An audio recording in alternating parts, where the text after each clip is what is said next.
Welcome to Black Love Matters, where this serves as a therapy session for figuring out adulthood, loving each other, and finding our inner Brock and Michelle, or Jay-Z and Beyonce, or we gonna go with Cory Booker and Rosario Dawson, allegedly. Nerum love to start rumors. Didn't the last episode he said wouldn't do no ors? I come look in the show notes. Who in the or? He done found some tea. So Page 6 reported that Booker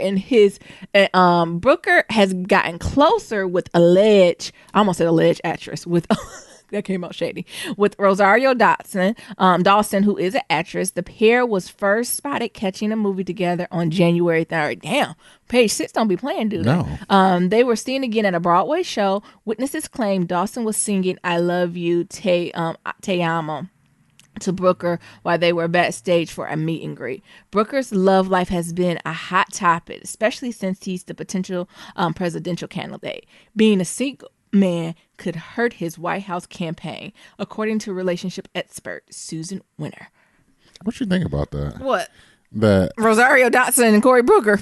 That and mostly all the presidents has been, well, all the presidents. I mean, it's the image, right? Because I think the presidency is supposed to be a reflection of like American, just like America, right? Just as the White House is the people's house, like the Obamas did as the people's house, right? So the president should reflect what stereotypical America or the American dream represent. This think it just makes people feel good. Even though some of them niggas be cheating and shit. Yeah, that don't. I mean, that's happening in real life too, right? Oh, okay. It's all mirrors, right? We're all mirrors to each other.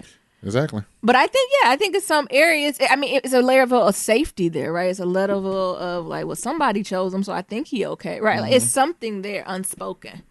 Imagine a man, imagine a woman. Hell, you think an unmarried woman can get up in there? Why not? People want to know what to do with her. What? Women die all loosed. What? You don't even know what that means. No, don't. From TDJ. You don't even know what that means. No, don't.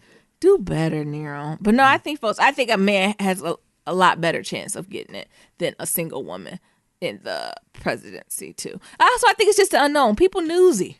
They newsy. So they want to know who you with, who you loving, what's your type, what ain't your type. People nosy. Right? Yeah. But we want to know celebrities. We want to know about the president. Folks just getting comfortable with religions. Your president be in different religions, honey. But actually, how many presidents have been not Christian or like not traditional? I shouldn't say not traditional, but not like well, I guess JFK was like Catholic. You know what I'm saying? Like wasn't just straight up, born. I shouldn't say born. I love the Lord. But you know what I'm saying? That like we haven't had a Muslim president. That's what I'm saying. No, we haven't. Or Jewish, right? Probably won't have none. What? Not in my lifetime, probably. What? You said, okay. Now you like the old heads when they used to tell us about black presidents. Oh, that's cute. You might have one, but not why I live the earth. Anything's up. Anything's possible. Yeah, I know that, but not America. I don't know. Since Donald Trump became the president, like I think people have gotten a lot bolder across all parties. Yeah, niggas have got bolder, baby. But when it comes to that El Presidente, niggas ain't having that shit. I mean, a reality show person is the president. I understand that. Okay, back to this. Cory Booker, they say he gonna be president. When he gonna run? Lizzie Warren, the only one releasing Survey Monkeys. What you talking about? I seen a report that said Kamala Harris might No, run. have you seen a campaign? Lizzie Warren has a campaign. It's a website where she's like, I'm thinking about running for president. I think I might, coulda, woulda, shoulda, maybe flip a coin, run for president. I thought Hillary was about to do something because she released something on her YouTube today. Oh, what's she? Look. Having fun. Oh. She was talking to somebody. I think it was a tease at us. Oh. Having a good time. Well, she had, what was that, Behind Two Ferns? Yeah, basically. It was something, it's just her having a good old time. But the thing is, Elizabeth Warren, like, she's the only one who's formally, like, made the declaration. That's what I'm saying. No one else is, like, formally, like, yeah, I'm trying to do this. You never know. Niggas might pull it out. But everybody else is kind of tiptoeing. Niggas might pull it out for Martin Luther King Day. What? Look, Kamala. Oh, like symbolically. Yeah, Kamala and Cory might bust it out. MLK Day. Guess what, people? Whatever the Democratic Party's doing, I need them to be in the WhatsApp together. The what? Ain't it called WhatsApp? WhatsApp.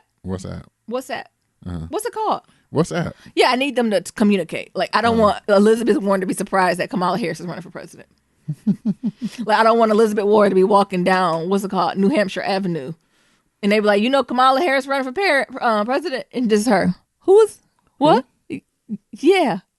Happy for her, right? Like, I don't want none of that shit. Like, I'm not saying that multiple people can't run, y'all can, but I need y'all to get together, and I need you to strategize, and I need you to know when these primary comes, if motherfuckers ain't acting like, you know what I'm saying? If you ain't win, what you do? You quickly move on. Don't do what we did before and ruminate. You don't have time to be sad over it. Once you hit the primaries and you lose that primary, you go and you tell the people to vote for the next person. Damn, they already got the odds out. What's going on? The odds of who gonna win. What are they saying? Don't say Trump. Trump. It depends, because each different there's a bunch. There's probably about 20 different websites. They all got their odds. So they got Trump 15-8 to win. I don't even know what that odd is. Who are the people they got running for him? Kamala Harris, Donald Trump, Beto O'Rourke, Joe Biden. Beto. Oh, the one who lost. Yeah. To Elizabeth Warren. Who did he lose to? That guy. Yeah. Bernie Sanders. Amy. I don't even know who that is. Amy who? Amy. Michael Bloomberg. Oh. Sherrod Brown. Who? I don't know. He down the street. Mike Pence. Whoa. They got all so they saying Mike could go rogue? Yeah. Jesus, no. What's your now? Caller ain't on there? Who? The past Uncle Joe. Yeah, I said Joe Biden. What was his odds? Who got the best odds on the other party? His just got 16-1. That can't be right. Who? Lizzie Warren. Elizabeth Warren. It looked like Kamala got the best odds. Yeah, she's 13-2. Or Ben. Beto. Yeah, oh. He's 13-2 as well. First of all, I got to put respect on his name and learn it. But Trump is 15-8. I don't know what that even means. Okay, thank you, Nero. Back to Corey and Rosario. I'm just glad she got some melanin. I'm just glad about that. And usually I'd be like, I don't care who he with, just do what you're supposed to do. But he gonna need some of that. Yeah. And Rosario identifies as Afro-Latino, right? I want to say she does. Rosario, we usually we don't hear a lot of trouble out of Rosario. You know, some of the folks. Did you see what they're having in the news? People gonna realize the internet is undefeated. You know, in Las Vegas they say nobody beats the house. No one beats the internet. Oh, what happened? I think since Santana did something, she was messy on Angela Yee's Lip Service podcast, and she was talking about how she liked to date black men and black men like her because, you know, black women be trash, basically. And then, of course, she put something on Twitter, I've never talked negatively about a black woman, and what a black woman did. Left all types of what? And saying, you know, she just got mature. So, of course, she said that shit when she was young, dumb, and a bird, right? But that don't got nothing to do with it, right? Your words mean things. Be careful, sis. Right? And she apologized and said, you know, this is something that's going on in the community. But first she was like, I never said it. And then they put out them receipts clean. They put out the receipts. It's like, oh, did I say that? Meanwhile, and then they was like, they said like black women can't control them. I forgot what she said. Something like we were too bossy or like too much emotional baggage for black men. And I think the black woman clapped back. Was like, meanwhile, you got sisters on national television crying about not getting no dick and something else. I was like, and the internet is undefeated. And she did what she's supposed to do. Apologize. Yeah. And back down on that one. Exactly. She should have backed down on that one. You said it, sis. It was young, dumb, and a bird. We all should get passes on shit like that. But you said it. When are niggas gonna stop getting canceled for tweets they said 10 years ago? I wouldn't argue it was 10 years ago. But I'm just saying, in I would general. argue 18 months. No, I'm just... Now, for her... No, because... Maybe about 3-4 years. About 3-4 years ago. Who are you? Honestly, though, before we get there, y'all, I seen when I first peeked at, I thought she was a Negro. But she said she Latina. Okay. Cool, sis. What? You both, I guess. Who are you? I'm about to go start some shit, and I don't have time to talk about New Yorkers again. Oh, okay. I'm Nero. I'm Nayambi. And this is episode 214, y'all. Hey, happy Friday. Happy Friday. Be sure to leave a 1, 2, 3, 4, 5-star rating and review on Apple Podcasts and on Stitcher. Follow us on all forms of social media at Black Love Matters and fill out that listener survey. That's Black Love Matters. Okay. What's going on? Not a darn thing. This upcoming weekend is not going to be restful because I'm working the whole weekend. And not at the Silicon Valley. I'm working with some badass children. And I can tell their parents are not going to be wrapped tight by the initial calls. Oh, how'd it go? Like I called somebody and they seen my number. They was like, you from Michigan? Sir, I'm going to be with your child on Saturday. Is there anything I should know? AKA, is that motherfucker crazy? Like, they couldn't get off the Michigan thing. Oh. We're from in Michigan. Sir, I want to be like, sir, I really don't know you like that. Right. But I'm coming to your kids. Like, just very distracted parents. Or parents I call, I'm like, yeah, I'm coming. I'm supposed to come Sunday, da-da-da-da. And they're like, what Sunday? Nigga, tomorrow. Didn't you sign up for this? And like I was like, oh, I'm sorry, did someone sign up? Oh, no, I signed up for it. I just don't remember. I'm like, well, I'll be there in 2 weeks. Like, so it's just a lot of shit that I already know is about to pop off. So I'm mentally trying to get it ready for it. Gotcha. That's all. I've been doing yoga consistently, but I have not found, like, it's extremely harder to move my body. And I have no idea why. Like, even walking home. Maybe it's because I wore Doc Martens, but, like, my feet feel like lead. I thought Doc Martens supposed to be comfortable. They are comfortable now. The first few weeks of but Doc Martens look hard. Don't they look like little Herman and Monster boots? The first few times you wear Doc Martens, they're uncomfortable. But I've broken mine in and they're amazing. But it feels like lead. Like, it feels like there is lead tied to my foot. Well, also, you got them heavy ass boots too.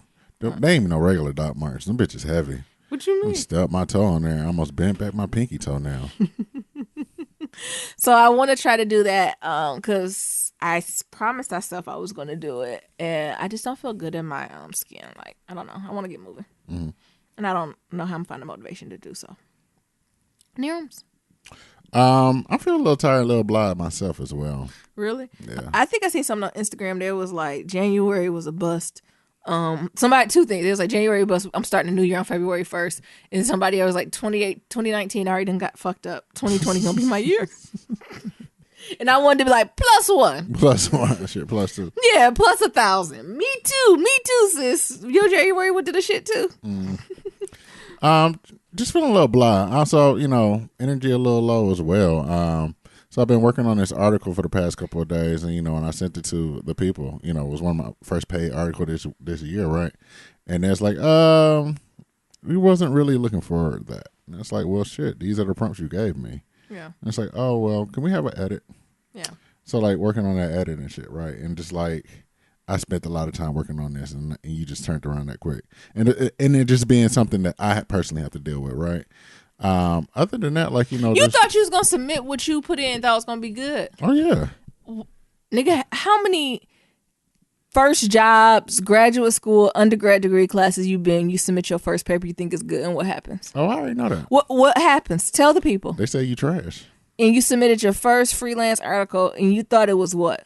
Oh, I thought it was golden. And they did what? It's like, nah, son. And what advice do you give those first-year graduate students, master students, PhD students, undergraduate students, first day on the job, turning in a project? What advice do you give them? What you mean? What advice would you give them in a situation? Oh, I already know it. Oh, okay. Then. They always going to tell you it's trash. Okay. So, it's just something that, like I said, it's something that I'm dealing with. And you got to learn your style. Yeah. Their style. Because it's not about you. Because you said, I submitted this one for you, this for their brand. Exactly. Yeah.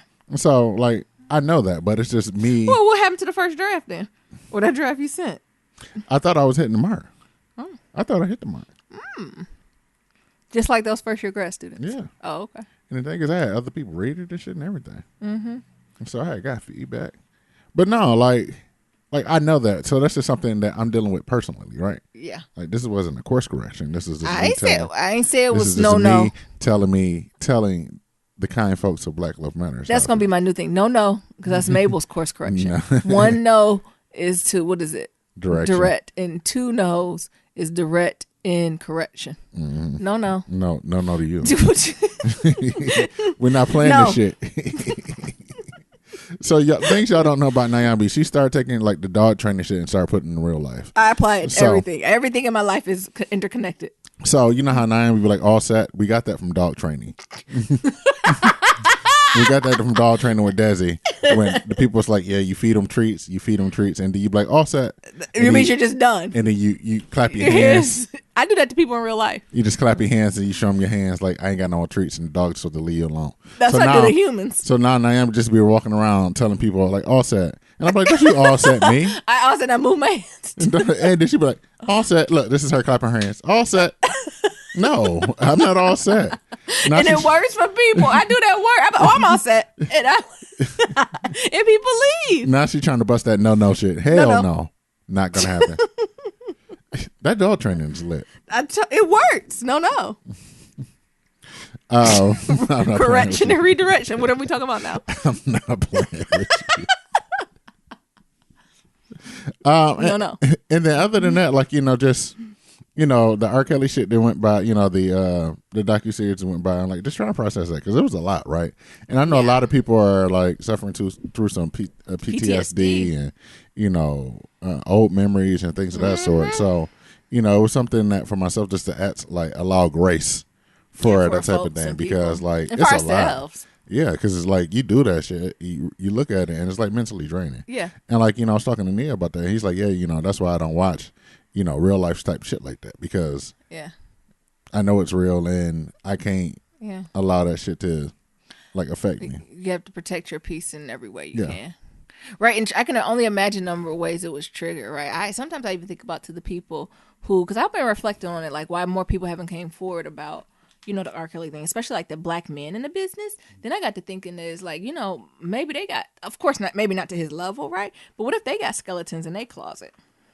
Exactly. Right. And how do you, even if they moved on, right, came to terms with it, whatever forgiveness, whatever they did, right, to heal or move on both parties. But like all that stuff is how you handle that, right? Well, maybe you can't say nothing because you're not in a place to say. Oh, I don't know. It's just so much. Well, keeping it a buck, like you trash to somebody. Everybody's trash to somebody. That's true. Point blank clear. It made me think of like Uncensored or Uncut. What movie was that on? Not movie. What show was that on BET? Well, Uncut. Like it came on late at night. The music videos, like all the stuff that went down in there. Mm-hmm. That made me think about like Tip Drill and with all them people of age, cause like. I ain't got no panties on. I ain't got no panties on. I ain't got no panties on. I'm on the dance. And that's saying that can't happen, and not that it's people who like, yeah, I'm down. Let me sign the paper. But some shit went down, right? And we all kind of, I don't know. Where's the girl? Never mind. You about to say the credit card? I was about to say nothing. No. Don't you know me? I'm not playing that shit. Don't you know me? What's the first one, y'all? The first one is redirect. No. And the second is correction. Meanwhile, Mabel just looking at her. Yeah, she keep looking up. She's like, I am sitting. I am sitting. But that's all I got. Yeah, so, just dealing with that. And like I said, it's just some what the hell is that? Our neighbor. We got a neighbor, y'all, who be playing the Spanish guitar. Oh, he played the Spanish guitar. He played the drums. What else he be playing? He have a whole I don't band know. in That that nigga bitch. be doing all types of shit. That's the neighbor to our right. Thought his ass was moving. No, I think he was just moving more shit in there. Oh. So to our right, he got his own Making the Band going. He got a reality show called Making the Band next door. Right. And then the folks downstairs, he got some type of COPD. He about to die any moment. Oh my You God. see him breathing hard. Yes. And the thing is, to the point where it's so bad, and I ain't never said nothing before, it's too late. Yeah. So he be breathing. I just can't say nothing. Because he's like, how many times you don't see me breathing like this? Shit. What do you say? You be like, is you okay? I don't know. But it's I don't know. It's hard to see. Because this gentleman, like. And he's not like, he's overweight, but he's not like, I can't breathe, right? You know what I'm saying? That's how he's breathing. Yeah. Might be like CPOD. COPD, I think it's called. Mm-hmm. Yeah. So it's almost like scary, right? Yeah. Like call police scary. Call 911 scary. Are you like, home alone? This man about to kill over on my ass? Like I want to tell him, like, what if his wife or whoever his partner's not home? Like, you better bang on this ceiling with a broom if you need us to call 911. Right. Like, I feel like I want to get a code with him. Mm-hmm. They're like, if you hear this coughing, I'm okay. But if you hear this coughing, call somebody. Yeah, because it's been a few times where he just walked from the parking lot to the apartment. Yeah. And like the way he just be breathing. He got to take a break in his car. And I'd be like, God damn. Yeah. I feel for that man. Yeah, to the point. When he be breathing so hard, it make you hold your breath. Mm. You ain't never did that. I'd be like, yeah. And then when he leave, I'm like, and the thing is, we let it go too long that it ain't a place to bring it up now. We don't see each other too much. And not ignored it, but when you see something and you like, oh, well, maybe it's something just happened, surgery, right? You know what I'm saying? Maybe he's healing from something. Then you realize like, oh, like this is his everyday. Right. Yeah. And that has to be. He has to be exhausted. all day, every day. Yeah, he has to be so. His heart is probably working so hard. Yeah. You want to get to some pillow talk? Yeah. What's going on? So I seen a couple of articles. I think we should run through before we do some Shoutout Friday stuff. Because we got a lot to catch up on. We got like 3 weeks of Shoutout Friday. Yeah, I know. We got to get through it. And so the first thing is I seen this thing on Vice. I think it was a short on Facebook, but it was about how over 100 inmates got bailed out in like the largest mass bailout in history in Rikers. Did the New York judicial system decide this? Nah. Or did it like an organization? Who? No, it's the Robert F. Kennedy Foundation. Oh, who's the JFK? Yeah. What did he say? Or whoever the president of that? And so it was led by Carrie Kennedy, who's the daughter of Robert F. Kennedy. Yeah. And, the organizer of the big ass bailout. She want to be the president? She should, right? Come on. But no, that's what's up. I didn't even know about that. And basically what they were saying is that there's the stat that says like 75% of the people that's on Riker Island eventually gets released without even being sentenced to prison. So which suggests that most of the people ain't even, are even threat to safety. Yeah, and if they are, right, I'm sure the time they waited, then already it's like we're on some parole type right. shit, probation type shit. So it's crazy on how like little crimes, or like even like the amount of bail that they give people and they don't even charge motherfuckers, right? So, oh yeah, you're right. So if it's such a minor offense, why is it costing so much to go to jail? Yeah, right. Yeah, it should be something feasible. It should be just like a couple $100s.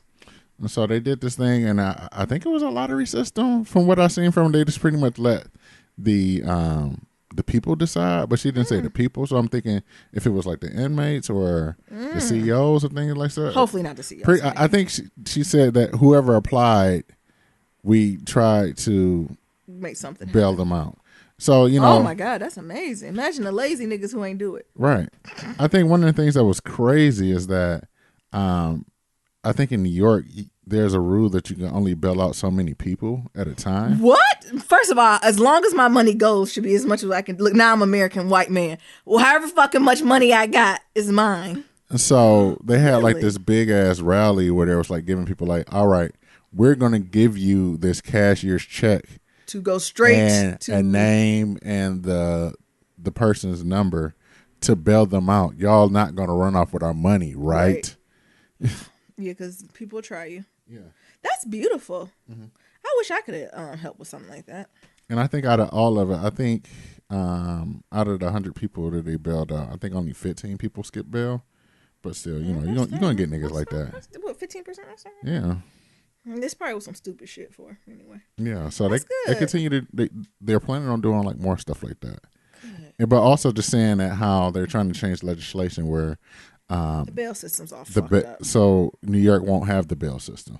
Oh, I think California has that. Yeah, or different. I was like trying to find some more readings about that. So basically, from what I've seen is that if there's no bail system, they have like a scale that they rate the potential person on, like, how many past crimes they committed. Yes, of course. That's what it should be. It should be on the severity of the crime in previous history, right? But, yeah. But what they was also saying is that can also be biased too, because traditionally, niggas who don't. Well, if you've been in jail for 10 times and you done committed an assault and battery, you might got to stay in jail a little longer. Nyambi's not nice on that. But I wasn't going to say that. Okay, what are we saying there? But what I'm saying is that people who don't even have a wherewithal and cop a plea. Oh, I got what you're saying. That plea out. I see what you're saying. That counts as a prior offense because they plead to that. So say you get caught up on some fuck shit and you already cop a plea on something else. Gotcha. That's already one previous conviction. Gotcha. Okay, I see what you're saying. Okay. So they were saying like how they were saying how that is biased and there's no way to incorporate that into the scale that they have now. Gotcha. Okay. Yeah. Well, this is one step forward. Mm-hmm. But I don't know much about the bail system, but I do know it's very biased, very racist. Very a lot of things and very unfair. Like some of these dudes, and it ain't just weed, right? I don't even know if you got cocaine or crack if you need $1 million bond, right? Like that's ridiculous, right? If you a dope boy, right? Because it's never the what was it? Kamala said it too on The View when she was talking about the wall. Like, yes, it is a drug problem, right? And the cartel is alive and well. right? But ain't no damn wall gonna keep the fucking cartel out. No. Okay? If I know the cartel where I know it, they gonna be help building the wall. Okay? Who was that? El Chapo who built the prison for himself? So, was that El Chapo? I don't know. Was it him? I know. No, that's Pablo, wasn't it? Was that Escobar? It was one of them. I think it was Pablo Escobar. I think it was Escobar. One or of like them he built a house that met the standards of like the prison or something like that. Yeah. I think it was Pablo Escobar. One of them niggas built a prison for themselves. Yeah. And they just stayed up in the We're going to put this wall up to keep the cartel out. First of all, which one? Because it ain't just the Mexicans. Mm. And if you think the cartel is scared of a wall, don't you think we would have been put that bitch up?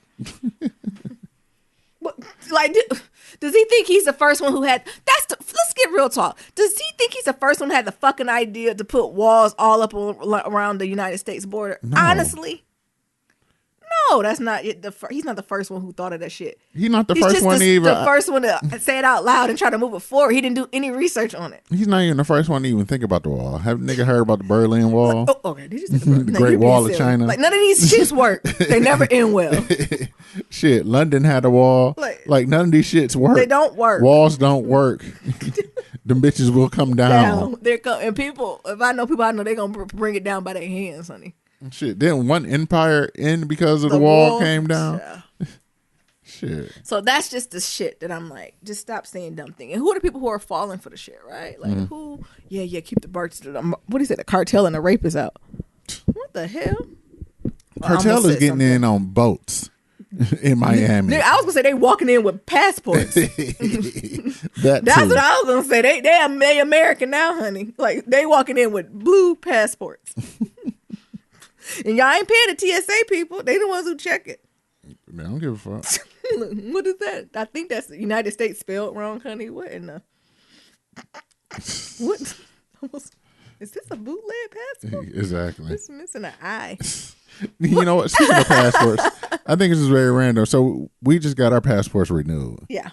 And, we got on them. It was cool. And then they sent us our old passports. I said, what the fuck am I supposed to do with this shit? I thought they destroyed old I passports. thought they did too. But they just gave us with 2 holes in it. What am I supposed to do with this passport, y'all? Put them in your safe. Do I keep it as a keepsake? Like all the shit I've been to? Yes, I guess. Give it to your children. Keep it in the safe. I was watching this thing going, we're supposed to be talking about what? Well, we're transitioning to the next topic. I was watching this thing. I think it was on BuzzFeed, and they showed how easy it is to hack into your camera on your computer. Yeah. And it terrified me. Nirm, I think I sent it to you. Did you see it? No, I didn't get to see it yet. I didn't know it was that easy to, like, I know why some of you crazy folks who be putting a little thing on the top of your computer screen, because people be watching. Yeah. Literally, he went on Google and put in, how do you hack into someone's webcam? And he was able to hack into the webcam and turn off the little green light to know it's on. Damn it, man. Terrifying. Mm-hmm. But anyway, I'm sorry, sidetrack. What's the next topic, Nirm? Nirm keeping me on track. I'm trying my best to. So yeah, I found this topic on Psychology Today, and it was titled 5 Truths All Married Couples Need to Understand. So yeah, there's this guy, Dr. Forrest Talley. Okay. And he talks about these 5 things that, these 5 truths that all marriages need to understand, right? And each couple need to understand. So I figured we'd just go through them. And, I would say marriage, but also just couples or just being in relationships in general. Period. Right. All right, let's see what he got to say. So number 1 is your spouse is not perfect.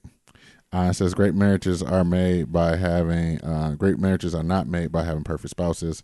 If that was the case, no one would be married.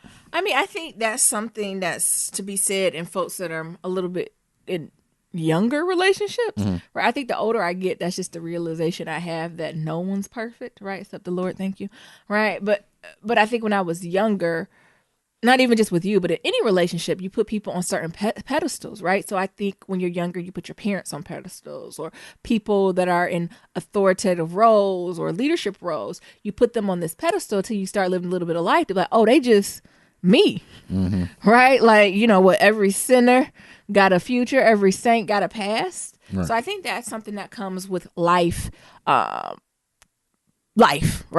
But don't get me wrong. Look, y'all ain't got to tell me. Y'all got them friends who, and you tell me if I'm wrong or not, or if you have a friend like this. I know she's really not my friend. She was an associate. When I tell you she was so far up this nigga's ass, oh, my man did this and he did that, and he's just so. I said, Jesus. Woo, you so up there, honey. What's it called? Colonic? What's it called? A colonic. Woo, she was so. This nigga is everything, ain't he? Mm. So. Well, what it says, also, I think this is a great point. It says great marriages are made when two people are reasonably compatible. Yeah, when reasonably. Reasonably compatible. And when each looks for the good in each other, and when there's mutual support, forgiveness, and respect. Yes. I think that is like major key for like relationships in general. And that doesn't happen if someone thinks one person's perfect. Mm-hmm. The space is not there for that. So the space is not there for the person to mess up, right? And also it's not being equally reciprocated on the other end. I can only imagine how this other person feels to be idolized, right? Mm-hmm. I'm sure it's like walking on eggshells too. Yeah. But no, that is a word now. Number 2, your spouse cannot make your life complete. Oh, yes. Preach. Many young couples have this unrealistic expectation that marital relationships will act to fill in or mend broken parts of their life. To some extent, this does occur, but it is not complete. People are, he my other half, he is.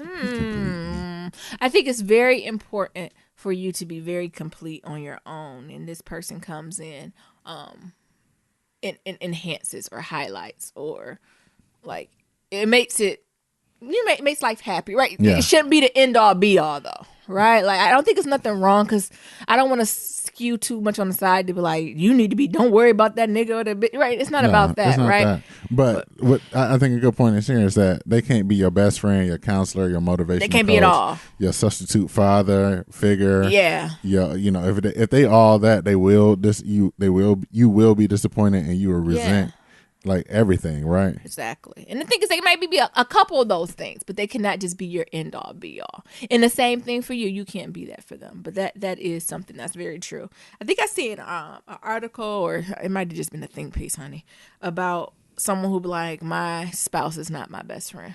I don't know how I feel about that one though. Why not? I probably need to go back and reread it some more. But they were like, yeah, no, my wife. I think it was a male. He's like, no, my wife ain't my best friend. I got other friends. No. But like, she's like, yes, it's my wife. It was reading like, my wife is not my best friend. She's my wife. Mm-hmm. Period. Oh. And okay. I get that, right? But I think a part of the right, I think friendship's important. I mean, I guess it's what you value and how you define it. Because we might be saying the same thing, just our definition of friendship or best friends might look different. Right. But it was something to think about too. What's your thoughts on it? You team best friend is your partner, or no? We're friends. Not best friends. But I don't know. Best friends? Yeah. You got a lot of competition. Oh, you're right. You don't have much. Well, actually, you do. You have the ultimate competition. Because Jesus is what? Jesus is your best friend. Yeah. He's your only friend. Oh, hey. All right, number 3. Bobo. As true in life, and more general, you get out of your marriage or relationship what you put in.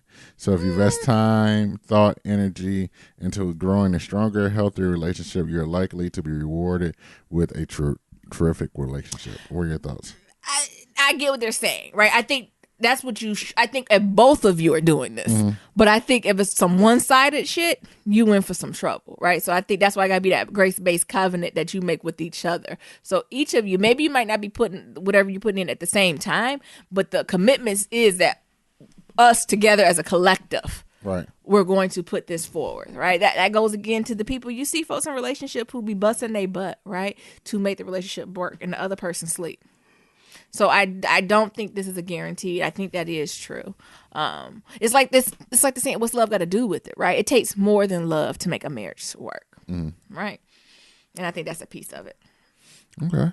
Number 4. What you think about it, Nero? I think it's a principle, right? Just like, if you eat right and exercise, you'll lose weight. That's not necessarily always the the case. 9 times out of 10, if you do it, you should be good. Right. But it's always, yeah. But it's always that. Some folks got thyroid degrees. Yeah, that special condition. So, I think it's more of a rule or a principle to live by, but not necessarily It's not a guarantee. the end all be all. Yeah. Yeah. So number 4. Yeah. Marriage is somewhat like an investment account. The more you put in into building a stronger connection with your spouse, showing kindness, support, affection, and respect, the more the emotional bank account grows. Then when you really miss the mark, forget an anniversary or whatever. You won't go into bankruptcy. Right. That is a lie. That I just had a friend tell me a story where they both agreed as like a couple because they're like buying a house or something that they weren't buying any Christmas gifts. And then on Christmas, he bought her a gift. And she was like, I thought we said we weren't buying no gifts. And he was like, oh, okay, but I just love you. I wanted to give you this. And then she said he was salty for like the next 3 days. She's like, what's wrong with you? And he's like, you really ain't get me nothing? Nigga, no. And the thing is, it wasn't just a gift like, oh, here's a perfume or I don't know, what's like a small token, right? He got her like a nice watch. A gift. Well, that's the thing, right? Because women talk for don't give me a gift as niggas, you better get me a gift. Yeah. That's how I translate it. Because it's been multiple times where me and Naomi were like, we ain't gonna do no gifts this year. No, we ain't gonna do no gifts. And here comes Naomi ass. Well, I just wanted to give you a token. I was like, damn it, I knew I should have bought that perfume from Sephora. What? I was looking right at it, and someone told me to buy this just in case her ass buy something. You should buy it. And if I don't give it to you, just put it back in the closet. Well, I'm gonna say this for next time. And so and the thing is, you really need to agree. Like, are we not doing it, and are we just saying we're not gonna do nothing, and you still do something? And I think it goes back to knowing each other's communication style and each other's love language, right? So if you know your partner's love languages are like gifts and like, come on, right? And I think it still goes for like this emotional support and bank. So things that you think you're just stacking on and you're feeling your emotional support bank, that necessarily doesn't translate to your spouse. So I think that lines of communication need to be open on that. Yeah. Number 5, love is a verb, not a noun. Most people report that one of the important reasons that they choose to get married was that they were in love with their spouse. They had deep feelings of affection, admiration, and affection for each other. Feelings, however, can wax and wane, and there will be times in marriages and relationships when these feelings are weak and go missing. I keep going back to that idea of not falling out of love at the same time, because you're going to fall out of love with each other. Right. It's just making sure you don't do it at the exact same point. Yeah. What do you think about that? But I do think love can be a verb. I do think all the above. I agree. I'm in agreement with that. Like, yeah, it really is about not falling out of love at the same time. So, yeah. Y'all know Near want to get the Shoutout Friday. Come on, Near. Hold up. What? No. You know, Near. No. You see how that work? That's all Near been talking about is Shoutout Friday. He's like, ooh, we got these emails. We got these voicemails. Oh, I can't wait to hear what people got to say. We got these emails and voicemails. Well, let's get to it, honey. All right, so we got... Ooh, y'all don't understand. He been jumping in his skin to get to this. To the point where I was like, oh, what's our hot topics? He's like, what's our pillow talk? And he was like, oh, we just gonna do this real quick. And I'm like, oh, okay, let's flush it out. He said, we got it. I said, oh, you want to get the Shoutout Friday? Yes. Y'all know that's his favorite day of the week. It is. And we don't miss a few of them, so Yeah, I got like 3 weeks worth of it. It's just emails upon emails. Oh my goodness! All right, and voicemails. Niggas was wishing us Kwanzaa and Christmas everything and everything. else. Well, let's roll. Let's get it going. So we got a couple reviews from Apple Podcasts. The first one says, "Good listening from beloved FMB," and it says, "It's good to hear young black people celebrate love and choose each other every day. I get a lot of laughs and learn new things here, and there are and they appreciate feelings for connected and black positivity from Near during the episode will be good since it's not common to hear young black men talk more about love, life, and marriage and relationships. All good things to the both of you, and keep up the good content." And it said, "P.S. Don't send me back to the animal section." She's surviving so far. You got to put out did you and Nia did a brother love what is it called? A brother love episode? Yeah. Yeah, you got to make sure that person sees that. All right. Or connects to it. Niram, I'm going to need to talk with more umph in your voice. Thank you. Y'all don't understand. He been waiting to see it. Go ahead. Read the one from Fly News Guy. No. Go. No, we still got another review. I'll read the one. No, it says 5 stars. It says, love the show by LSJ. You can read the next email. Thank you. Okay. So this one's from Fly News Guy. The subject says, Happy New Year and fuck Robert Kelly. The message says, hey, Black Love Matters family.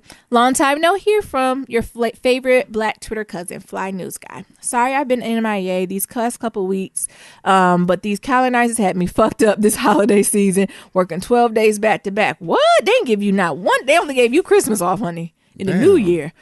Woo. During a slow news week? Exactly. Not for him. He said, I'm officially back from a great vacation and ready to take on my goals for 2019. I'm wishing you both in the Black Love Matters community a wonderful 2019 filled with love, light, and all the blessings that God has planned throughout the year. I don't want to waste my energy on this trash ass nigga because we all know the bastard is a monster. Yes.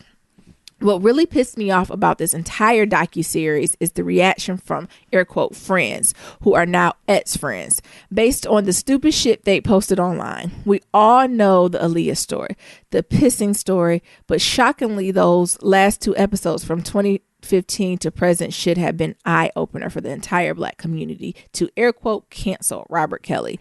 There's been so much back and forth about why we are still talking about Robert Kelly. Because he's still fucking underage girls. Come on. Like, I don't know why we still talking about that. Because with the nigga, we got to do it right now. I'm with you, Fly News Guy. A lot of niggas like, well, we've been sitting here this long. Yeah, that's fucked up. But let's do something about it now. Like, it's too late. Like, what if niggas said that about slavery? Like, oh shit, well, they've been slaves for so long, honey. Right. They've been doing it for 100 years. So we've been doing it was wrong for 100 years. What if the abolitionist like, well, it's been wrong for 100 years?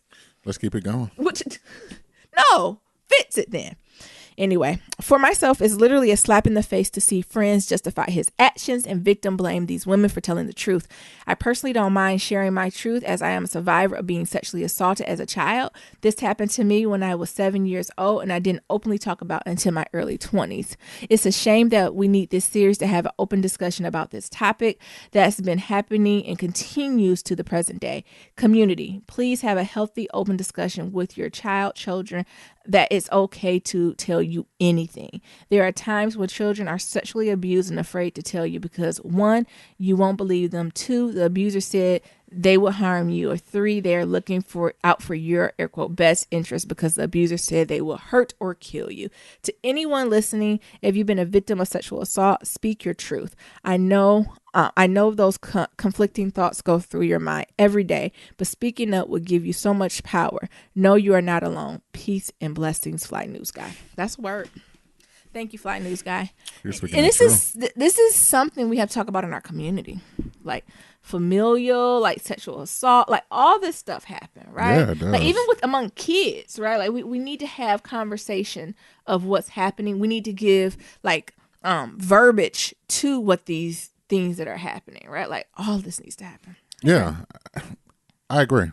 Mm-hmm. And I think it really needs to be out there in the present, right? Mm-hmm. Hell, they might even need a hotline. Shit. I'm sure there are hotlines, right? But how do we socialize it? Mm-hmm. How do you socialize it amongst like family? But that's the thing, though, right? How do you socialize it? So that's the thing, though, right? Because in the Black community, I just think growing up, it's always like, keep your shit to yourself, right? Yeah. Don't nobody need to know what's going on in this household. Yeah. And the same thing go when you tell your parents and shit, motherfuckers be like, keep it in the household. Don't care. You know what I'm saying? Yeah. People had to live with these abusers. Like we got to put disclaimers on that, right? Like, yeah, you're right. We never so like qualified what that means. So even that, right? Even you stay in a household or you fall under that regime of don't say shit outside of this house because it's nobody else's business. Yeah. Like a person can be going through turmoil for years, right? Exactly. Yeah. We're not talking about if you had some ice cream for dinner. Right? Do you know what I'm saying? Like, I don't need you to go tell your teacher, would you have some ice cream super? Like, exactly. It needs to be quantified. Yeah. Yes. I forgot what I was watching or reading, it said something, they were talking about like certain music or like hip hop music, something they were talking about, or like not even that, but just dialogues and conversations we used to have like with certain generations, right? So our generation, maybe the ones a little before us, was big for saying money over everything, money over bitches, over family, over everything. And then the person was like, and what have we created? A generation of what? Where money's over what? Literally everything. But in our head, we was like, oh, when we said that, we meant that as a power move, right? Not money over your community, culture, your mama, daddy, God, right? But these niggas took it literally, right? Like, it's just so much to it. We're creating it. Like, I forgot the episode we had. We're talking about the future. We're creating the future now. So everything we're putting into fruition right now will come. Anywho, go ahead. Yeah, so we got one from Happy Yeah. Subject is 213. He says, hey, Midwest fam, I really like the article about relentless parenting. I'm a parent, and I had my daughter at 19 years old, and it was tough. You ain't got to tell me. Shit, hell yeah, that sounds tough. You ain't got to tell me. At any age, huh? I still have flashbacks of my baby scare. Oh. Jesus. Not when I am. Not over here. No. I think people are ashamed to admit that parenting is hard. It's hard. And think people would judge them if they say different.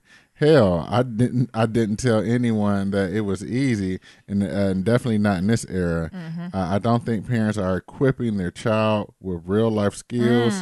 I have to admit, I was doing the same thing, and I realized my child was missing certain social skills. She lacked confidence and didn't understand the value of money. Come on. Didn't understand how to work for what she wanted. Yes.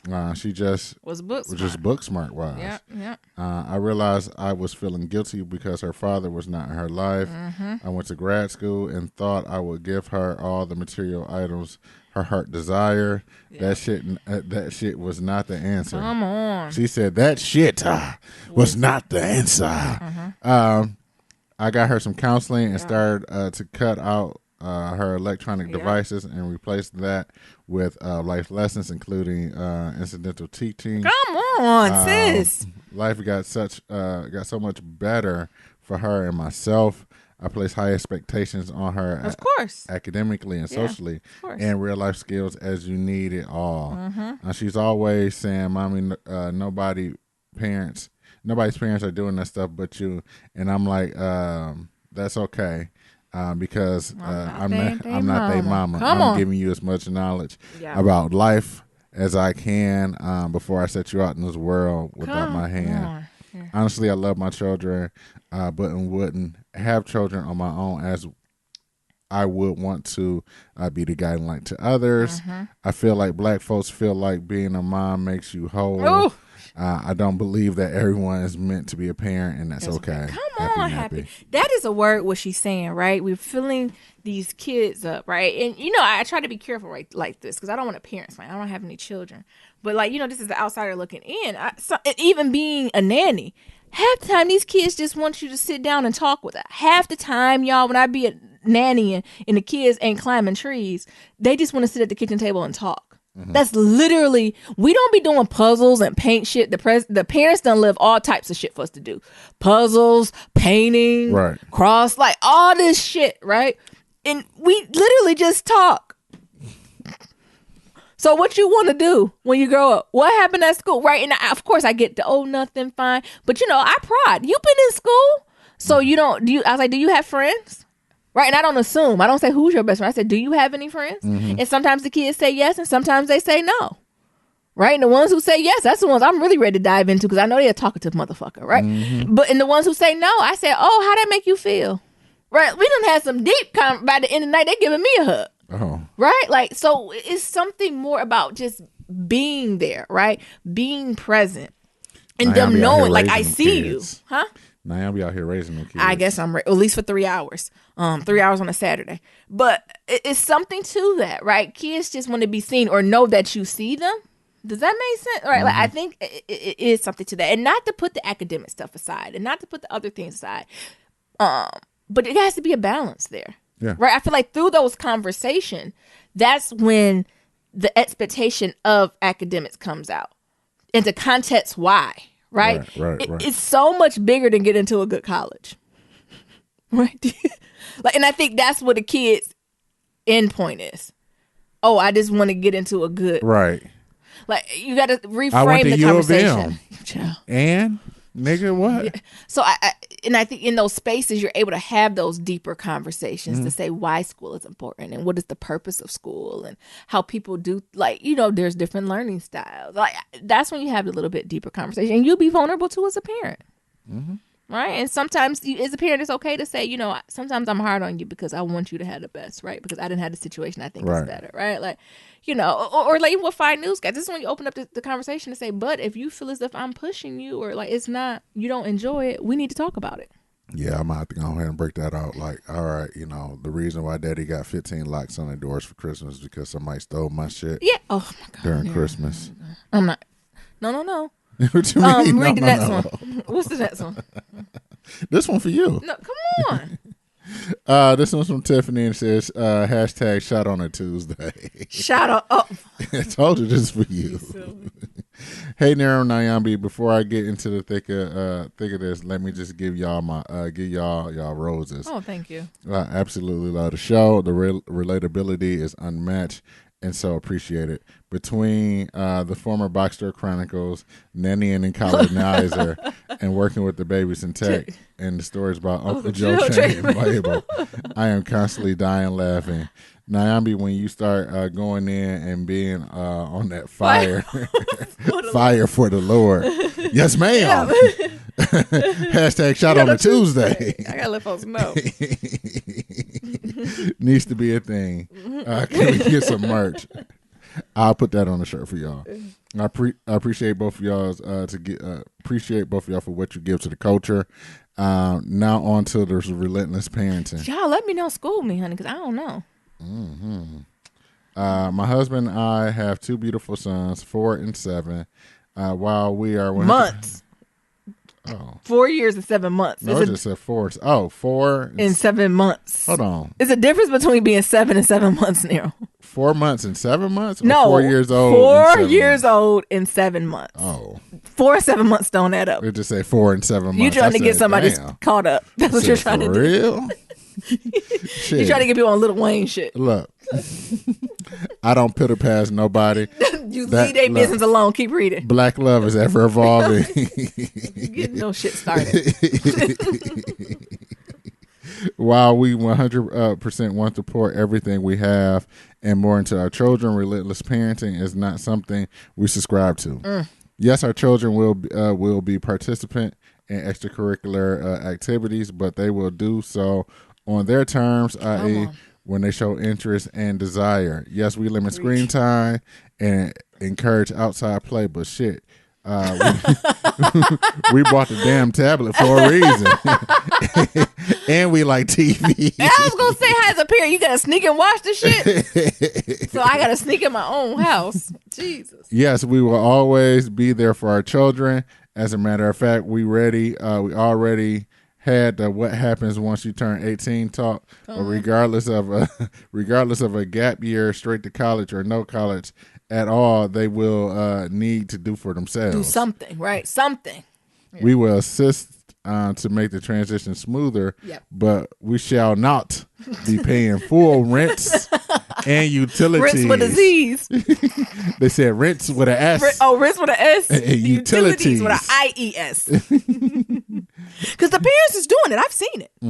Paying it all. Not a portion. There's a difference between helping. Right. I believe in helping, but I'm talking about the parents write check for everything. That's crazy. Shit. You bring your ass home then. Cut the check. I got a mortgage here. Mama, cut the check. Cut the check. I guess if you're a parent, you tired of their ass too. As parents, would you pay to get them out of there? Look, yeah, because you want to walk around your house naked. You probably ain't been able to walk around your house. You pay to get our kid out of there? Hell yeah. You know how many years I done walked around with no pants on? With pants on, you mean? No, before them. Oh, okay. With no pants on, and then they ass came, and now I got to put pants on and show them that so some couth? Yeah, to show some couth and show like this is social norms. So they won't go out in the world and not have pants on. And be naked, honey. And had to wait 18 years to finally get back in the house where I can walk through the door and take my pants off. That's the first thing. And watch TV. Wasn't that a Saturday Night Live skit with the parents? Like, you all remember that? I think it was the guy who played Stewart, and the parents come downstairs, and the daddy be like in his tighty whities, and the mom be like in her bra and panties, and the daddy always flexing his thigh. Yeah. So I don't know. I just had this split moment where, like, would I pay to just to get them the fuck out my house? Yes. After a certain period of time, yes. I want to be walking around the house with drawers on. Get the fuck on. But no, Y'all get to get the hell on. Yeah. It says, as parents, our main job is to teach and cultivate all skills, life, academic, street, etc. Yep. And although, and although we are not their only teachers, we are the first teachers, and it is a disservice to try and outsource these teachable moments in form of costly and time-consuming activities that at the end of the day will drive the family nuts trying to balance schedules. And that's the thing. You can do some of them, but I've seen family that's doing that. Oh, and I'm like, Jesus. Yeah. My boys will grow to be extraordinary, and they will do amazing things in this world, but not because they learn piano, contemporary dance, jiu-jitsu, French, Spanish, Mandarin, all before the age of 6. And that's the thing, sis. I can even see if they did all these things, but did they have to accomplish it before they're in middle school? Like, can this be lifelong work? Can you take 18 years to get to these points or something? No, these folks will be doing it before middle school. They will be great because the God we follow has made them as such and has equipped them with dreams that He will 100% intends to fulfill as long as their parents raised them up to know, follow, and trust in Him, as well as the abilities and talents He has blessed them with. Does that make sense? Plus, I would rather my child excel in areas that they are passionate about over being mediocre in areas because we are bogged down with things of we're doing the best. Love you both. Keep up the both. No, thank you. No, this has been so beneficial, like hearing from the parents, right? Because, like, of course I have my opinions and I can be empathetic and what would I do, but it's really good to hear from y'all, because sometimes, I'm going off like intuition, feeling, as I am in this space right now, but it's so like beneficial to hear from y'all, right, who are living it and breathing it, to know that, like, oh, okay, yeah, I'm not that crazy. Because at first, I was prepared for y'all to be like, Nyams, it's tough for these streets, get your shit together. Like, I was ready to receive that feedback too. I just didn't know. Fuck that. I might got 3 months on rent. Like, I was ready, because, I believe taking that feedback. If y'all was going to tell me it's rough in these streets, you better get your weight up, I was going to get my weight up. Anything, they walk in my house with my drawers on. Oh, my goodness. You can read the next one. All right, so the next one is from Toy. It says, hey, y'all, Toy again, 27-year-old single parent. So it's hard as fuck. I love everybody. It's hard as fuck. Thank y'all for being honest. I appreciate this. My son's father's helped financially, but due to him being a truck driver based in another state, he isn't able to be hands-on like my son really needs. However, that doesn't stop my son. And he's a really great athlete, and he needs help with his reading. For this reason, I'm constantly running myself ragged, taking my baby to tutoring, football, track, soccer practice. He recently told me he wants to learn how to play the trumpet. Woo, child, the money. See, I think it's different though, because the baby asked. I'm talking about them crazy parents, but I know Toy is a lot. Woo, child, the money. On top of needing to run him around, it's affected my career. Yeah, I'm a cubicle warrior, and my current job is very flexible as far as my schedule goes. I'm able to bring him to work with me, etc., but money sucks. I'm literally pinching pennies every month because I can't find a job that pays more and is as flexible as this one. My plan is to work here, learn as much as I can, and move on to something better once my son is in middle school. By that point, he will be more independent, responsible. Signed, young, tired, and broke. That's the hustle, right?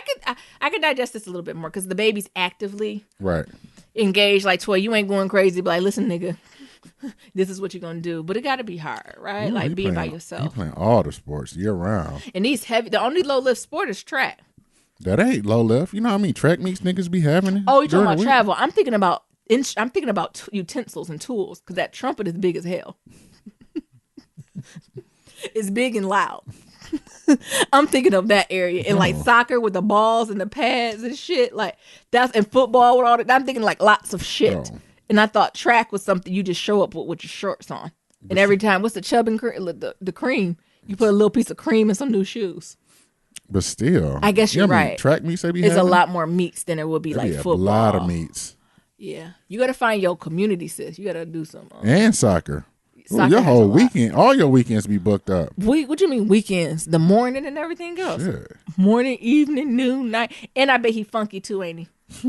Oh my God, all them sweaty clothes. And then, it's that part when you get a new instrument where everything sucks. Oh my God. And you got to listen to that. You got to listen to that shit because he got to practice at least 5 times a week. If not daily, at least 5 times a week, sis. You got to listen to For that. at minimum 30 minutes a day. While you trying to watch Greenleaf, you playing on that trumpet. You ever want to throw some? Shut the fuck up. What was that? It was an Instagram show. The girl was singing in the bathroom, and the mom was like, "Shut the hell up!" Shut the hell. And I think she was just singing. And the mom was like, "Shut up all that noise." And she was about to cry. So don't cuss him out for the trumpet. The next one says, "Great show from Bink XO." It says, "I love the show. Just had to leave a comment on episode 126, Teddy Perkins. Naomi told Niram to tell the story of Atlanta's Teddy Perkins episode. Then she wouldn't stop erupting him. Didn't last long. I told y'all." That's why I be like, I don't know if she be like, go. No. I don't know why she be like, go now, because she's just going to cut me off regardless. No.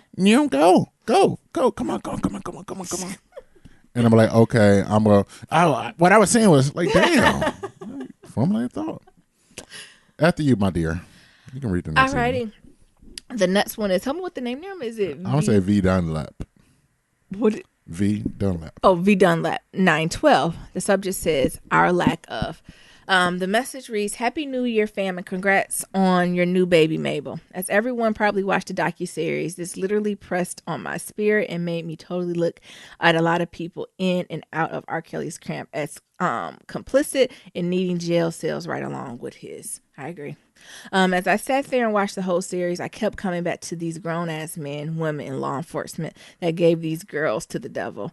I watched the one couple who went to the concert with their daughter and allowed them to pull her on stage and felt as though everything would be okay because they were there. Now their daughter is gone, and they allowed it to happen in plain sight because they wanted her daughter to be mentored. Seriously, R. Kelly has never produced an artist who wasn't already in the business anyway. Sparkle knew exactly who this bastard was and what he was capable of because she was one of his dancers and saw how he moved firsthand. I agree. I told you something else there. Like, I'm so appreciative that Sparkle came forward, did his docuseries, firm that's her niece, right? But it's something like. But another thing wasn't that girl dad R. Kelly's guitarist? Like her dad, the whole family. Her dad, from what I remember, and correct me if I'm wrong, but I think old girl's dad was like was R. Kelly's guitar player. And he continued to play guitar for R. Kelly. So R. Kelly for multiple years. Poached her, right? Like that was low hanging fruit. So who knows what type of money was being involved? And what was covered up, and what was it? We know how the people be. Yeah. So because the thing was, like, except for who R. Kelly gave $1 to or $100 to, R. Kelly was like throwing like $250,000 to people, like give them $25K, give them $25K, whatever. 250, $250,000 or 25,000. I mean, not 25K. I said $250K. My bad. Okay, no, $250K. Really? Yeah. Mm-hmm. So you're like paying people, $250K. Yeah. Like keep their mouth shut. Yeah. So I can only imagine what was happening. Yeah. Niggas do anything. Like you said, money over everything, even your kids. Oh my God. Sold their kids to R. Kelly. Oh my God. Her niece and that entire family are still very enthralled and involved with him. And a lot, this boils down to, she just said it, money and manipulation. R. Kelly, Harvey Weinstein, Bill Cosby, and others like these narcissist deviants play on the fact that there seems to be an end game in the things called mind fucking and gaslighting. There's certain types that they prey on, and when it's all said and done, there's so many red flags and bullhorns being sounded that we refuse to acknowledge a lot of what's happening in plain view. We want to be stars and have our names in lights. We give each other and ourselves to the known devils on the assumption that we will be the one who makes it out with no scars. Those parents, camp minions, law enforcement who are complicit in sacrificing our brown baby girls to this predator are beyond nauseating and careless. Keep those girls prayed up, and hopefully this docuseries will open up an avenue for this predator and his flunkies to be prosecuted under the jail. I agree. I Yeah. agree. Ditto. Something gonna bust. Something gonna break Yeah. about it. I don't know when, but Yeah. if not, It will. the It will. streets. It's Where the a- streets at? I'm surprised ain't more folks came up from the Why ain't nobody putting no hands on this nigga? Yeah, I'm yet? very surprised about that. So I think He that's might the be thing. paying the streets off, right? That surprised me too. Read the next message, Nero. That's my question. Why ain't nobody putting no hands on this nigga? Yeah, that surprised me. Anyways, we got another one HappyNappy. from Happy Nappy. What up, girl? It says, hey family, I'm glad y'all was thinking about us. And had one more for 2018. Just want to say thank you guys for the feedback on the board exam. It was very helpful. I have to say that, Niram, I felt something in your voice that episode, and it seems as if your spirits are a little down or bothered as you are looking for a job or people questioning you about the decision to move with Nyambi without a job. I know the norm in society may make you feel uncomfortable as you haven't found a job yet, and Nyambi as the breadwinner at this time, but it would change. Hold tight, keep your head up. Nyambi's will keep being your cheerleader. I realize a relationship sheds and go through many different levels that will I lost track of mine. That will keep you guys growing and mostly will not understand, and most people will not understand. So ignore those folks that have a simple mind and going by whatever norms they made up for themselves of a man being a provider. You're still a provider of your home. As you said, it may not be financial at this time, but you contribute to the home in so many ways. Be comfortable in this journey and watch your blessings unfold as they did for Nyambi. Hey, look at the Lord. Thank you. And it says questions. What do you think are the main barriers for seeking employment in Colonizer Valley? Well, that's a good one. You want to answer that now or say that for episode? I would say, I think the first thing is like it's hyper competitive, Yeah. and it's super tight knit. Yeah, and it's very nuanced and niched. Yes. So generalist is not something they're looking No. for out here.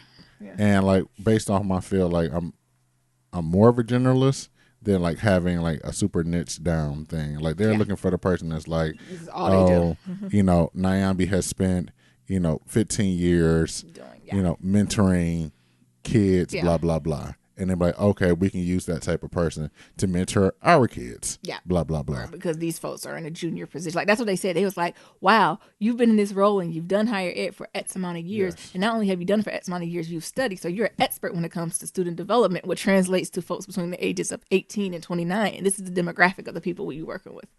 Look, this is me. Okay. Oh, versus like Well, a lot of people can do what I do, right? Yes. Like it's mentorship, right? right versus a person who has like a varied background. So has spent 5 or 6 ed, years nonprofit, and higher ed and in research, but also spent years in like social media and graphic design and social media management and like online marketing. When you tell people that, they don't know where to necessarily put you, because it's like, well, you have the skills for this, but you have the skills for that, but you're not necessarily great at everything. And I'm like, well, wouldn't that what you want though? Like, would you want somebody? No one's great at everything. Yeah. So that is. We should have an episode about that. Yeah. But that is different compared to what I've seen in other places. People want you to be a little bit more. I think they preach being dynamic, But they really don't want to. but no, it's really about being fine tuned and clear cut on what you focus on. And then also one of the things I'm also noticing is that a lot of people are not being fully utilized. Oh, absolutely not. Like their capacity at their work. So And you have to get over that in Colonizer Valley. There's a lot of people who are very sad at work every day about that because they don't think they're being used to the best capacity, and they're not. I've got over that week 3. Week 3, and I've been floating ever since. But also like that, and then I would say like the hyper competitiveness, right? Yes. Because like it's just like a what you call it, a spinning door of just like people who want to be here, right? Brilliant. So like everybody's brilliant. Everybody came from the Harvards. Everybody's from Stanford. And if you Everybody's did it, from they Yale created now. their own shit. Right. Right? And, Like, and if you didn't do that, they worked for the President Obama Council of X, Y, and Z, or worked for the President's Council, or worked for a senator, or whatever. So it's like everybody does great things, right?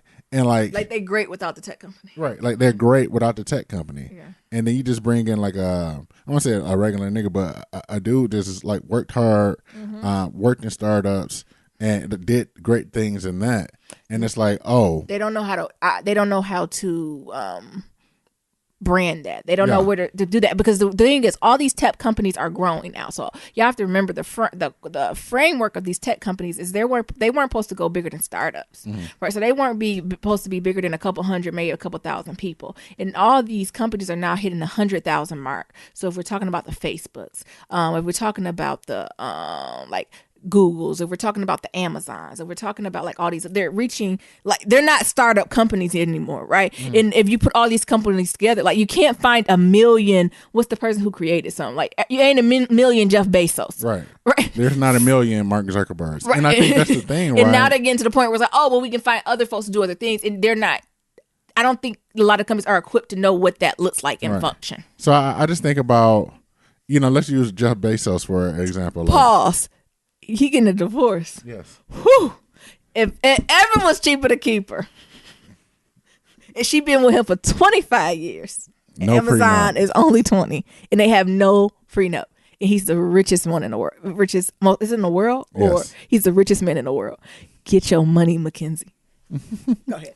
So, I even think about that. Like, I remember you had a conversation with me about how they was hiring for this position, and they was like, well, bring me somebody like Jeff Bezos, or like bring me something like Bezos. It was something crazy. It was and it's like, what? so you want me to find somebody just like the creator and CEO of Amazon to be a supervisor? And it's maybe 10 years ago. It doesn't matter when he was. Right. When do you?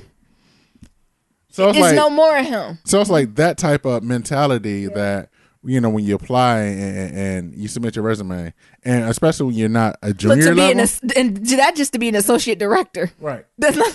And I think also to not be a junior level as well, right? Because I think at a junior level, they're just kicking in people. Yeah, you can get in junior level. Like, if you straight out with a bachelor's degree, no work experience, perfect. Right. But I think that once you have, a little bit of work experience. Because you've been brainwashed. They really don't want you. Right. And you are like fully realized as a human being. I don't know if they know what to do with them. They don't know what to do with you because they want you to drink the Kool-Aid. And so they can groom you. Yeah, and groom you to what they want. But you like, I've already been burnt in a couple jobs and I'm not fucking with what y'all saying. Thank you for your application. We found someone else. So that's what it is.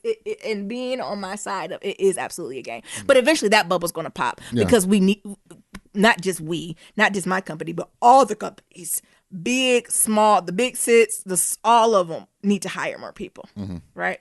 So I think, it's a combination of all those things, not just one thing, right? Like, it's not just a resume, because I've had multiple people looking at that. Yeah. It's not just an interview. I think it's a combination of, like, all this stuff, in addition to, like, the elitism, right? Yeah. To say, like, oh. And it's a different type of elitism. It is. So it's not like academia. It's not just that. It's something else. It's like, oh, I created and ran a startup, and Facebook bought me. Now I just work here and supervise people. And it's like, well, and they be like, well, I'm looking for other people to like be supervisors who create a startup. And it's like, what? This is me. Where you from? I'm from white ass New England. Right. And I'm like, well, shit, I'm just a nigga from Detroit. Yeah. So it's a lot of that stuff, right? And so it's just not just one thing. And it's really about hitting the moving target. And I think it's really about being at the right place at the right time and a little bit of luck. Yep. And knowing the right people. Yeah. Yeah. To like help mend and mold to say, be at the table to lead to direct the conversation. Right. Because I think another thing is that these people don't know what exactly how to make yourself marketable, right? So you tell them your spiel, they look at that and they have to go file that and report to somebody else and into some system, and then they be like, well, they have to quantify based off that. this, do they hit X, Y, and Z of everything they were looking for? And if you don't spit it out or regurgitate it to them the way they can translate to that form, to the whatever the higher manager Yeah. is, you're not going to get it, right? It's about speaking that language. It's a different type of kitchen table Right. talk, right? That you have to like this, like even work with these type of recruiters. It's a different language, right? I remember my time as a recruiter. You would talk to the person so much till you understood what they were saying to then translate it. Right. Out here, it's almost like you got one go with the recruiters. It is. And if you don't get it, you don't get it. And that's the thing, And they're right? not trying to come back and understand. And it's literally in like 15 minutes. Yeah. So, you know, and that's the thing that I was starting to get burnt out was, you know, I was telling Naomi, like, I have so many phone screens. Yeah. You know what they call it here, like 15-minute conversations with just the first level that, like the sorcerers. You That's know, what they call it. They use that it's hard to remember, like, what I applied for, who I talked to, because it's like one call after another. And so you get to a point where it's almost you get jaded, like, oh, this is just another phone screen. Like, yeah. I'll just do whatever. So, you know, even taking like a break from that to be like, all right, like let me re-energize myself with that, because that shit there can be daunting and would drive you fucking nuts, right? Yeah. To be like be on phone screens for the whole day. Yeah. Like just talking to people, saying the same thing over and over again to try to make it fit the job description so they can write back to this machine or this hiring manager. Yeah. Then for them to be like, nah. Yeah. And then, you know, and then that's like the discouraging part. To They go don't through all they don't give you that. no feedback. Like they don't give you feedback. It's like, well, can you won't tell sue me them. can you give me some feedback? No. And like everybody's policy is like, oh, our policy is not to give feedback. Sorry. Yeah. If they respond to you. Yep. So, you know, you go through that enough of times, eventually you will get discouraged. Yeah. Because I think, I would just say, like, back in white ass New England, like, you can apply for a job, not hear from nobody, and then, you know, you hear from them, have an interview, have it on. It's a thorough. in person. It's more thorough. It's thorough, right? Versus here, It's like, quick. you apply. You got literally 90 seconds. You apply. Tomorrow they might call you Yep. and decide whether or not you move to the next level Or not. based off that 10 or 15-minute call. Yeah. Yeah. So it's different. Yeah. We'll keep you updated. Keep us prayed up. All right. You can read the next one. This is from Xavier. I was about to say that. Oh, no, you wasn't. It says, Merry Christmas and Happy New Year. The message is, I will miss y'all, but a break is needed. Sis, bruh, cuz I'm a cubicle warrior plus working in bot store paradise. And then white people was trying my gangster yesterday. Anyway, Merry Christmas 2019 will be amazing. I'm claiming it. And I watched National Lampoon Christmas and laughed all night. Love y'all. Ain't it crazy? Mm-hmm. National Lampoon is my favorite Christmas movie. It is. Naomi loves it. I love it. It tickles me. Want to read the last one? Yeah. Oh, this is from your homegirl, Juliana. Oh, hey, Juliana. She just said, I love the Lord. I'm shouting on a Friday With the with the Preacher's Wife soundtrack. Yep. Now I'm cracking up. You quoting Joel Osteen. I'm done. Naomi. That's how Joel be saving people. If Joel can save people, I can save people You too. can save people, baby. Yes, I can Okay. save souls too. Perfect. Do we have any voicemails or anything? Yeah, but something's going on with Skype, so you have to leave it for next Oh, time. what? Well, you talk for a minute. Let me see if I can pull it up on my computer. Well, try to pull it up on your computer. What you mean? Do you want me to just talk for a minute? Yeah, freestyle. Let No. them I'm sure niggas to know come how on you up. go. Let them niggas know how you go. What you mean? Let them know how I go. Talk to them. Go ahead and pause this. All right, baby. I think I found the voicemails. Good. Because I want to hear them. You want to hear them? For sure? Yes, come on. Shit, I don't know who these numbers be. Some of these new numbers. Yeah, some of them is new numbers. All right, last one, part 3. That's Shan. Shan. My bad. Hold on. Are you starting it backwards? So you Yeah. should start up there then. Yeah. What up? It's Shan. Hey. I'm commenting about this relentless parenting. It is work. I feel like it's more demanding today because we don't have, a community at home that's willing to make sure your kid is doing the right thing when you're at work. Or I'll watch your kids until you get home. Mm-hmm. Or, there's less of a dual parent in the household, so we work longer hours and we go longer, hours without being around our kid. And it's more so, are you taking care of the kid? Did you make sure the kid had clothes? Did you make sure the kid had food? But as far as like quality time, the way today is, it's hard to do that unless you're cutting out of your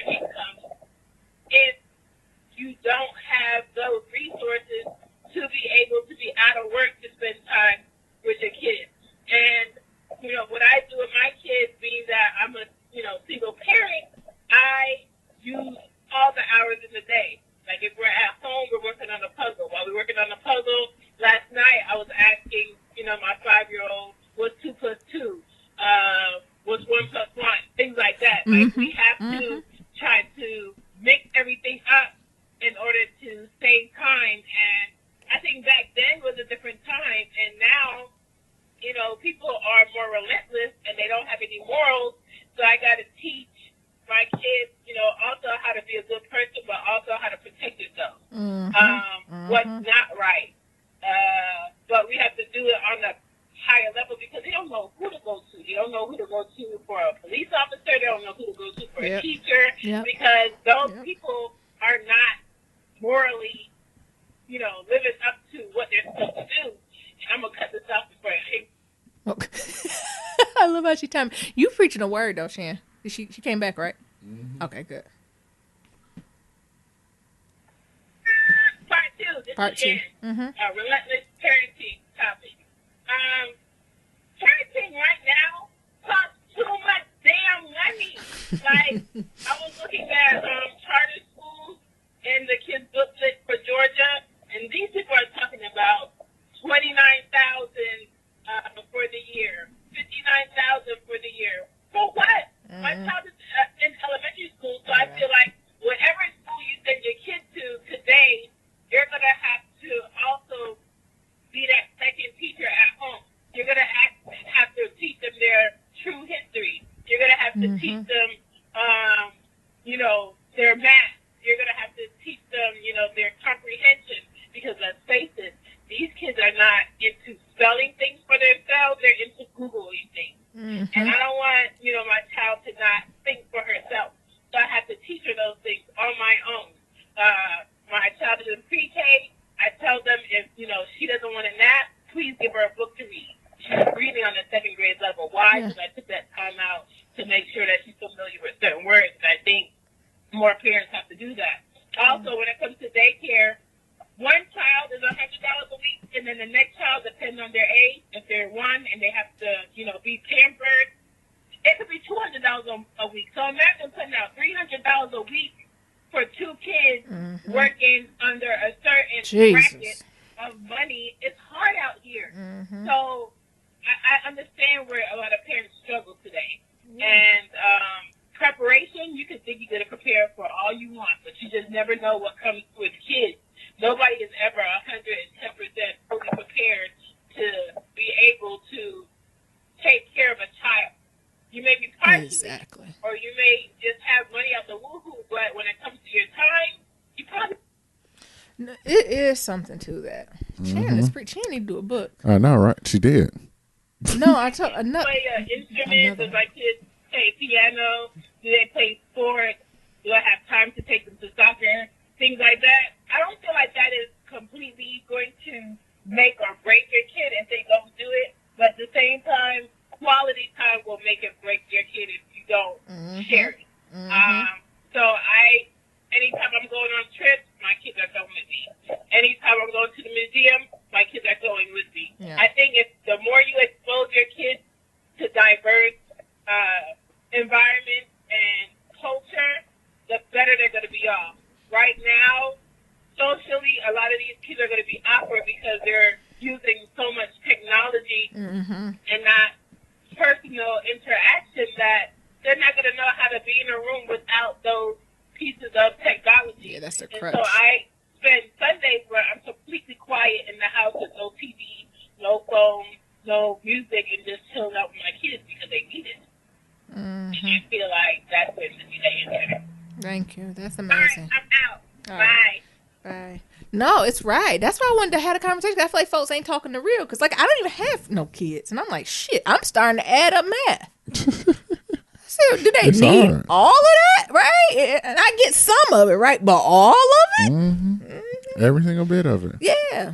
So you know what's funny? So I'm looking at the amount of times Shan called, right? You remember that night where my phone kept ringing? Yeah. That was Shan. Listen, at first I hear me and Mabel looked at Nero. Because Me and Mabel got up. Mabel walked over to this side of the bed. because I was talking to somebody on Skype on my phone, and I forgot to log out of Skype.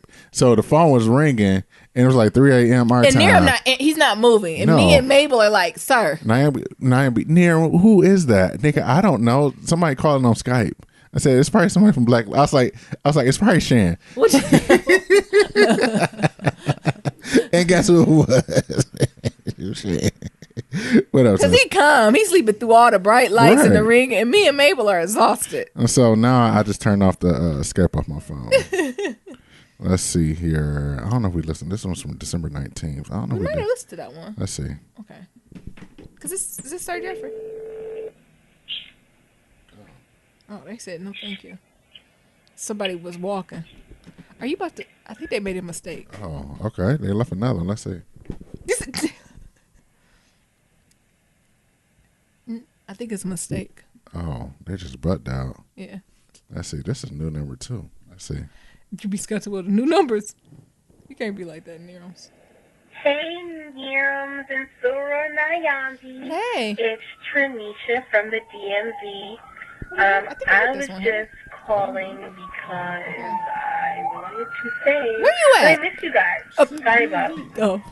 I hear them sirens. in the DMV, so that happens a lot. I miss y'all. I'm just sitting here in the car listening to all your old episodes, and I need y'all. It's 2019. I need to hear you all's voices. from Thank you. 2019. But Happy New Year. Happy Kwanzaa. All the above. Merry Christmas. All of that good stuff. And I can't wait until the next episode. I hope you all are enjoying your time away from us as we suffer. Like you're still away from work. I hope you're relaxing. Nero, I hope that you're getting your good runs in before you go to Berlin. Yeah, he's going to blur land, honey. Child, he Yes, fancy. Before you go overseas and do your 5K there. So I love you guys. All right. Can't wait to hear from you all. The new podcast. And I love this. yeah, later. All right, sis. Thank you for calling. All right. Let's see. I think we might have one more. This is Okay. from December 19th as well. Okay. Let's see.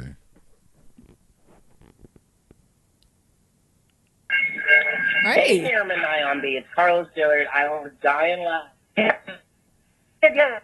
Comment, Mabel, be careful. Be careful, shit. I have actually, and the reason why I thought is because you guys said she has pit bull energy, or Desi had pit bull energy. So my pit bull, he actually Oh, we just heard this one, turned, but he this is a just good one. turned a year and a half. Yeah. And he still has his balls and his pit bull energy, like he's been buffing up. Yesterday, he actually just like looked at me dead in my eye right after I took him outside for 20 minutes. Yeah. And then looked at me, went right on my living room. Not like the living room. This is like the room that you can sit in. Yeah. I remember, yeah.